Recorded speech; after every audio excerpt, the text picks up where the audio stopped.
नमस्ते, मैं हूं आपके साथ जसप्रीत कौर।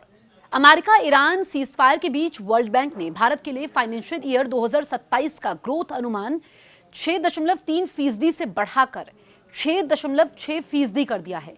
इसकी वजह मजबूत घरेलू मांग और बेहतर एक्सपोर्ट है। रिपोर्ट के मुताबिक 2025-26 में ग्रोथ 7.6% रह सकती है।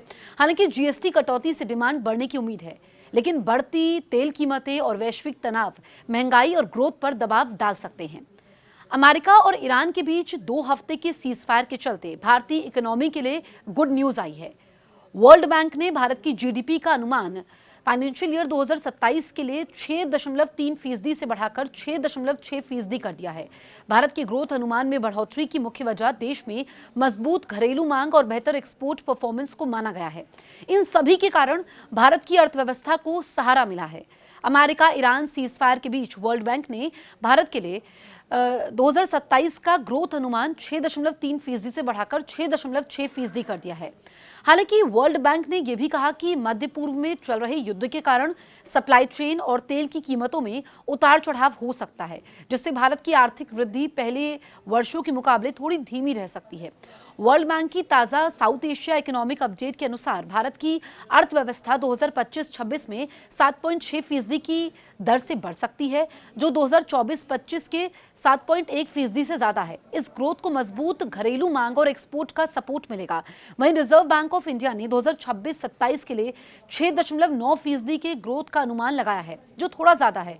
रिपोर्ट के मुताबिक जीएसटी में हाल की कटौती से 2026-27 की पहली छमाही में कंज्यूमर डिमांड बढ़ सकती है। हालांकि अंतर्राष्ट्रीय ऊर्जा कीमतों में तेजी से महंगाई बढ़ने का खतरा है, जिससे लोगों की खर्च करने की क्षमता पर असर पड़ सकता है। मजबूत मांग, स्थिर खाद्य कीमतें और बढ़ती ऊर्जा लागत मिलकर पूरे साल महंगाई को ऊपर रख सकती हैं।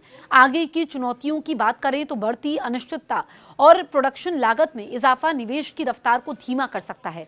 भारत के निर्यात को अमेरिका और यूरोप जैसे बाजारों में बेहतर पहुंच का फायदा मिल सकता है, लेकिन बड़े ट्रेडिंग पार्टनर्स की धीमी ग्रोथ इन फायदों को कुछ हद तक कम कर सकती है। पूरे साउथ एशिया में 2026 में ग्रोथ 7% से घटकर 6.3% रहने का अनुमान है, जिसकी मुख्य वजह ग्लोबल एनर्जी मार्केट में उतार चढ़ाव है। फिर भी भारत की मजबूत घरेलू मांग और श्रीलंका की आर्थिक रिकवरी ने 2025 में बेहतर ग्रोथ में योगदान दिया। कुल मिलाकर साउथ एशिया अन्य उभरते बाजारों के मुकाबले तेज बढ़त बनाए रख सकता है। रिपोर्ट में सुझाव दिया गया है कि ग्रोथ को बनाए रखने के लिए इंफ्रास्ट्रक्चर सुधार, ट्रेड से जुड़ी बाधाओं को कम करना, बेहतर बिजनेस माहौल बनाना और प्राइवेट निवेश बढ़ाना जरूरी है। साथ ही टूरिज्म, डिजिटल सर्विस और शहरी विकास जैसे सेक्टर भविष्य में ग्रोथ को बढ़ावा दे सकते हैं।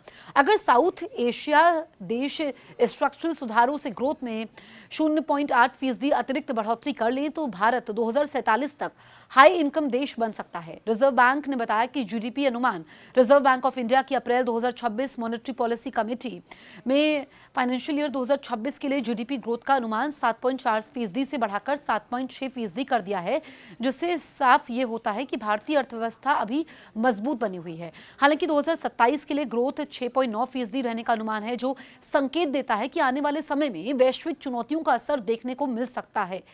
आप इस बारे में क्या सोचते हैं, हमें कमेंट जरूर करें। और अगर अभी तक आपने हमारे YouTube चैनल को सब्सक्राइब नहीं किया है, तुरंत सब्सक्राइब करें।